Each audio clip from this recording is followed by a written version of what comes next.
सुप्रभात। आज सुबह रूसी अधिकारियों ने विमान दुर्घटना में मिले शवों के विश्लेषण के बाद वैगनर प्रमुख प्रिगोजिन की मौत की पुष्टि की है। बीते जून माह में येवगेनी प्रिगोजिन ने रूस के सैन्य नेतृत्व के खिलाफ एक अल्पकालिक सशस्त्र विद्रोह का नेतृत्व किया था। राष्ट्रपति व्लादिमीर पुतिन के सत्ता में आने के बाद से इसे उनके अधिकार के लिए सबसे बड़ी चुनौती के रूप में देखा गया।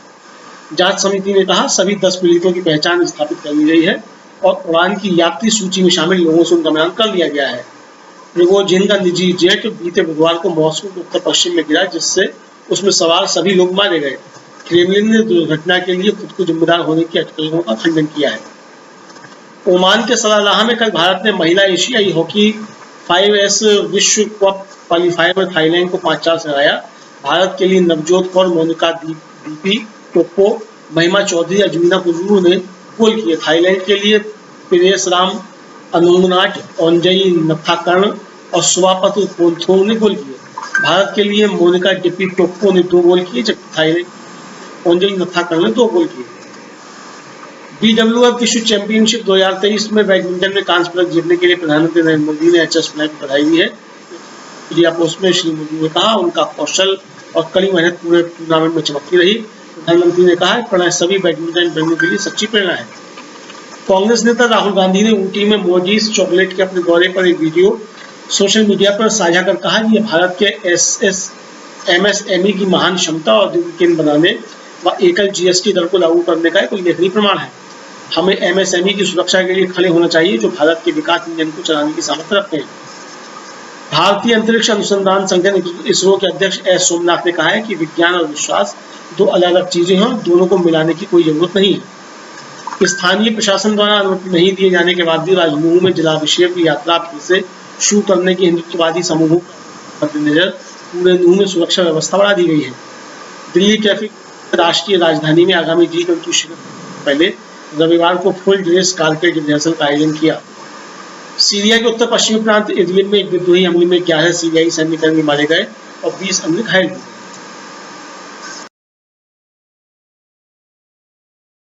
अपनी सांसदी बहाल होने के बाद राहुल गांधी सबसे पहले अपने संसदीय क्षेत्र वायनाड पहुंचे थे। इस दौरान वो तमिलनाडु के ऊटी भी गए। ऊटी के पास गए मुथुनाडु गांव में तोड़ा आदिवासी समुदाय के लोगों से मुलाकात की। यहाँ लोगों ने शॉल ओढ़ाकर उनका स्वागत किया था। राहुल गांधी ने आदिवासियों के साथ डांस भी किया। इस दौरान उन्होंने चॉकलेट फैक्ट्री का दौरा भी किया था, जिसके बाद उन्होंने ट्विटर पर वीडियो शेयर करते हुए लिखा है कि 70 अविश्वसनीय महिलाओं की एक टीम ऊटी की प्रसिद्ध चॉकलेट फैक्ट्रियों में से एक को चलाती है। मॉडीज चॉकलेट्स की कहानी भारत की MSME की महान क्षमता का एक उल्लेखनीय प्रमाण है। नीलगिरी की मेरी हालिया यात्रा के दौरान जो कुछ सामने आया वो यहाँ दिया गया है। इस दौरान राहुल ने ट्विटर हैंडल पर 58 सेकंड का एक वीडियो शेयर किया है। राहुल गांधी वीडियो में फैक्ट्री में काम करने वाली महिलाओं के साथ नजर आ रही हैं। साथ ही वीडियो में राहुल को महिलाओं के साथ चॉकलेट बनाते हुए भी देखा जा रहा है। इस दौरान वो वहां मौजूद लोगों से बातचीत भी करते हैं। राहुल फैक्ट्री के लोगों से पूछ रहे हैं कि इस पर GST कितना लगता है। इस पर जवाब मिलता है 18%। राहुल गांधी कहते हैं कि देश भर की यही समस्या है, नोटिस पर नोटिस आते रहते हैं। मेरे हिसाब से GST मतलब एक टैक्स होना चाहिए। इस दौरान उन्होंने एक छोटी बच्ची से ऑटोग्राफ मांगा और ऑटोग्राफ लेने के बाद राहुल ने बच्ची को शुक्रिया कहा। राहुल का तमिलनाडु दौरा काफी सुर्खियों में रहा। वहीं शिवराज सरकार दलितों के उत्पीड़न की खबरों को लेकर भी सुर्खियों में बनी हुई है। मध्य प्रदेश में दलितों पर हो रहे अत्याचार रोकने का नाम नहीं ले रहे हैं। अब सागर जिले में दबंगों ने एक 18 साल के दलित युवक की पीट कर जान ले ली। इस मामले में सियासत भी तेज हो गई है। MP के सागर जिले में दबंगों ने एक दलित युवक की पीट कर उसकी जान ले ली है। आरोप है कि मृतक को बचाने आई उसकी मां के साथ भी दुर्व्यवहार किया गया। कुछ समय पहले छेड़छाड़ के आरोप में दर्ज मामले में आरोपी पक्ष मृतक की बहन पर समझौता करने का दबाव बना रहे थे। इसके बाद हुए विवाद में पहले मृतक के घर में तोड़फोड़ और हंगामा किया गया, फिर रास्ते में मिले दलित युवक की जान ले ली गई। ये मामला सागर जिले के खुरई देहात थाना क्षेत्र के ग्राम बरोदिया नौनागिरी का है। पुलिस ने मुख्य आरोपी समेत 8 आरोपियों को गिरफ्तार कर लिया है। वहीं इस घटना के बाद कांग्रेस अध्यक्ष मल्लिकार्जुन खड़गे ने ट्वीट कर बीजेपी को बड़ी चुनौती दी है। उन्होंने लिखा है, मध्य प्रदेश के सागर जिले में एक दलित युवक की पीट कर हत्या कर दी गई। गुंडों ने उसकी मां को भी नहीं बख्शा। सागर में संत रविदास मंदिर बनवाने का ढोंग रचने वाले प्रधानमंत्री जी मध्य प्रदेश में लगातार होते दलित व आदिवासी उत्पीड़न और अन्याय पर चूं तक नहीं करते। मध्य प्रदेश के मुख्यमंत्री केवल कैमरे के सामने वंचितों के पैर धोकर अपना गुनाह छुपाने की कोशिश करते हैं, पर भाजपा ने मध्य प्रदेश को दलित अत्याचार की प्रयोगशाला बना रखा है। भाजपा शासित मध्य प्रदेश में दलितों के खिलाफ अपराधों का रेट सबसे ज्यादा है, राष्ट्रीय औसत से भी 3 गुना है। मोदी जी इस बार मध्य प्रदेश की जनता भाजपा के झांसे में नहीं आने वाली है। समाज के वंचित व शोषित वर्ग को तड़पाने तरसाने का जवाब आपको कुछ महीनों बाद मिल जाएगा। भाजपा की विदाई निश्चित है। खड़गे के इस ट्वीट के बाद मामला तूल पकड़ता दिख रहा है। इस घटना पर बीएसपी प्रमुख मायावती ने भी एक के बाद एक 3 ट्वीट किए हैं और पीएम मोदी और बीजेपी पर निशाना साधा है। इससे पहले कांग्रेस अध्यक्ष कमलनाथ की गठित जांच समिति की टीम ने मृतक युवक के परिजनों से बात की और पूरी घटना की जानकारी ली। इस घटना के बाद राज्य में बीजेपी की मुश्किलें और बढ़ गई है, जिसका खामियाजा बीजेपी को आने वाले चुनावों में भुगतना पड़ सकता है। दलितों पर अत्याचार को लेकर खड़गे के बयान से बीजेपी को जोरदार झटका लगा है। वहीं बिहार के सीएम नीतीश कुमार ने भी बीजेपी को जोरदार झटका दिया है। दरअसल मुंबई में 31 अगस्त और 1 सितंबर को होने वाली इंडिया गठबंधन की बैठक को लेकर बिहार के सीएम नीतीश कुमार का भी बड़ा बयान सामने आया है। तो क्या कहा है नीतीश कुमार ने, देखते हैं ये रिपोर्ट। 26 विपक्षी दलों की इंडिया गठबंधन ने पीएम मोदी की नींद उड़ा दी है। वहीं बीजेपी नेता लगातार इस तरह की बयानबाजी कर रहे हैं जिससे इंडिया गठबंधन में दरार पड़ जाए, लेकिन इंडिया गठबंधन एकजुट है और इस एकजुटता से बीजेपी की सत्ता जाती दिख रही है। इंडिया गठबंधन में कई पीएम पदों के दावेदारों को लेकर बीजेपी दुष्प्रचार कर रही थी। इस प्रचार की सीएम नीतीश ने हवा निकाल दी है। उन्होंने कहा है, क्या खड़ा करेगा, हम तो जाहिर है। अरे हमको कुछ नहीं चाहिए व्यक्तिगत, हम तो चाहते हैं सबको एकजुट करना। हम तो शुरू से न बोल देते, आप लोग कोई बोले, वो सब कोई क्या बोलता है उसे कोई मतलब नहीं।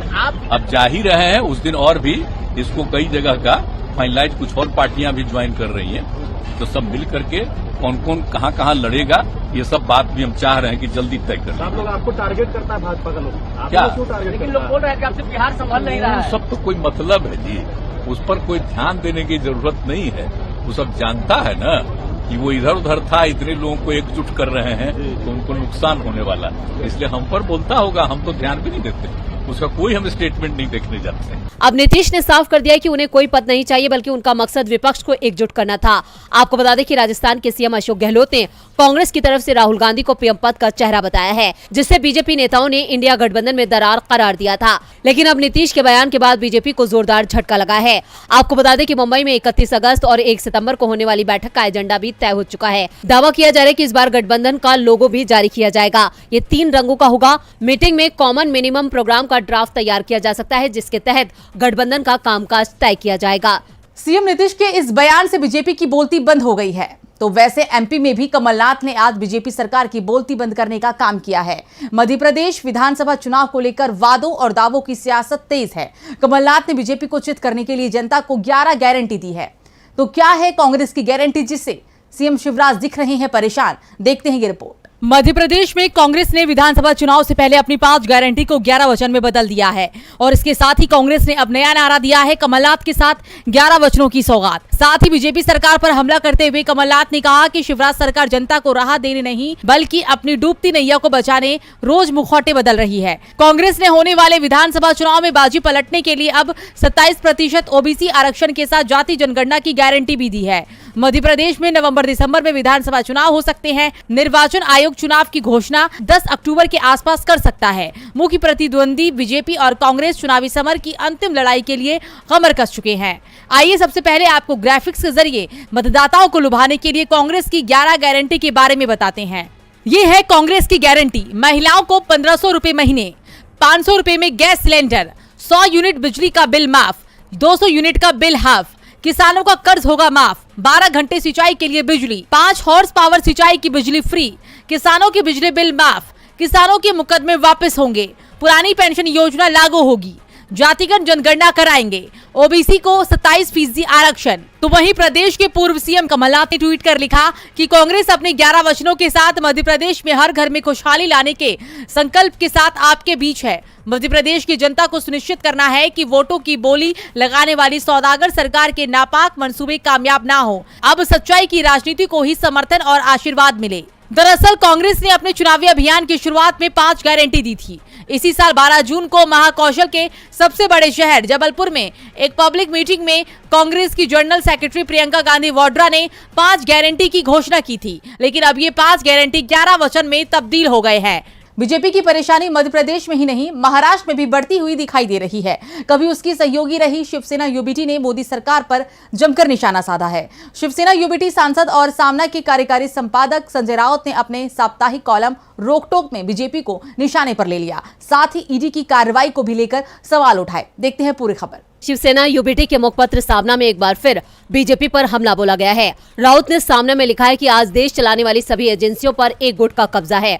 महाराष्ट्र के साथ पूरा देश धोखाधड़ी के शतरंज में फंस गया है। साथ ही उन्होंने बीजेपी के साथ जुड़े राजघरानों पर मुगलों के गुलाम होने का आरोप भी लगाया। सामना में एक्टर सनी देओल के बंगले को लेकर बैंक के नोटिस की वापसी पर लिखा गया है। बीजेपी के एक सांसद व अभिनेता सनी देओल ने कर्ज नहीं चुकाया तो जुहू स्थित बंगले की नीलामी किए जाने की घोषणा कर दी गई, लेकिन बैंक ने 24 घंटे में ही तकनीकी कारणों का हवाला देते हुए नीलामी रद्द कर दी। इसके 15 दिन पहले ही कला निर्देशक नितिन देसाई को आत्महत्या करनी पड़ी। कर्ज के चलते नितिन देसाई के स्टूडियो की जब्ती कार्रवाई शुरू हो गई थी, जिसकी वजह से उन्हें आत्महत्या का रास्ता चुनना पड़ा। कर्ज डुबोने वालों को अभयदान दिया जाता है, लेकिन जब वो बीजेपी के भीतरी गुट के हों। सामना में लिखा गया है कि हिंदुत्व पर प्रहार करने वाले सभी लोग बीजेपी में आ गए। जिनके पूर्वज मुगलों की चाकरी करते हुए खुद को धन्य मानते थे, आज उनके वंशज बीजेपी के साथ दिखाई दे रहे हैं। इनमें से कईयों को बीजेपी ने सांसद विधायक निर्वाचित कराया है। लव जिहाद पर बीजेपी को निशाने पर लेते हुए लिखा गया है कि बीजेपी में आज ऐसे कई लोग हैं जिनके पूर्वजों ने मुगलों को अपनी बेटियां बहनें दी हैं। जयपुर राजघराने पर कहा कि आज वो बीजेपी में हैं।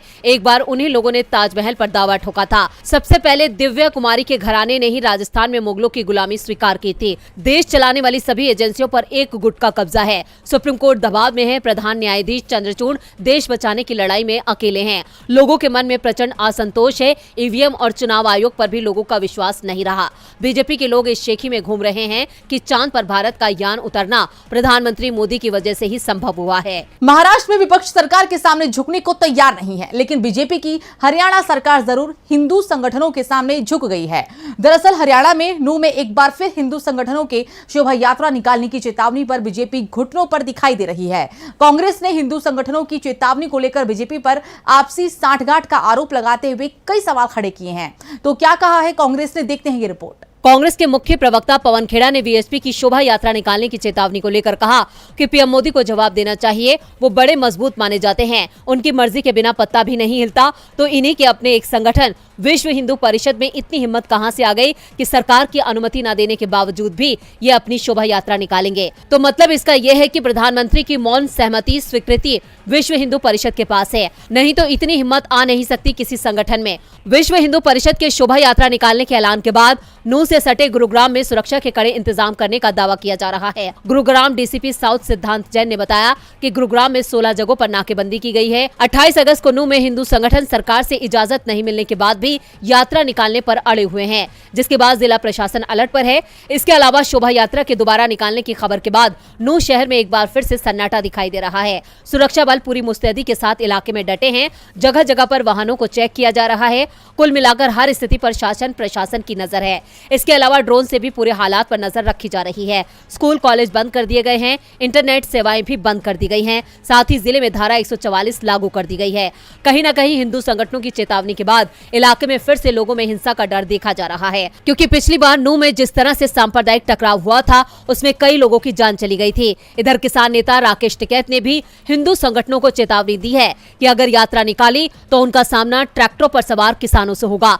अब देखना होगा कि हिंदू संगठन कल यात्रा निकालते हैं या फिर प्रशासन की तैयारियां उन पर भारी पड़ती है। और बुलेटिन के आखिर में बात किसानों की। करीब 2 साल पहले मोदी सरकार किसानों के आंदोलनों के सामने झुक गई थी। 3 कृषि कानून जिसके खिलाफ करीब 1 साल तक किसानों ने आंदोलन किया, उसे सरकार ने वापस ले लिया।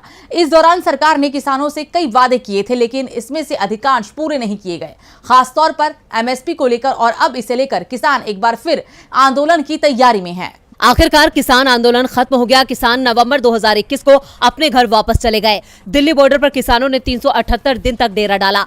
इससे पहले 5 महीने से ज्यादा पंजाब में रेलवे ट्रैक को जाम किए रखा। 18 महीने के आंदोलन में 14 महीने खूब हंगामा देखने को मिला। इस आंदोलन के साथ कुछ तारीखें भी इतिहास में दर्ज हो गयी। 26 जनवरी को दिल्ली का ट्रैक्टर मार्च हुआ। इसके साथ कई बड़े घटनाक्रम इस आंदोलन के साक्षी बने। किसान नेताओं और सरकार के नुमाइंदों के बीच कई दौर की बातचीत हुई और फिर 19 नवंबर 2021 को पीएम मोदी ने अचानक कानून वापस लेने की घोषणा कर दी। लेकिन अब ऐसा लगने लगा है कि किसान आंदोलन फिर से शुरू हो सकता है, जिसका अंदेशा लगाया जा रहा है। दरअसल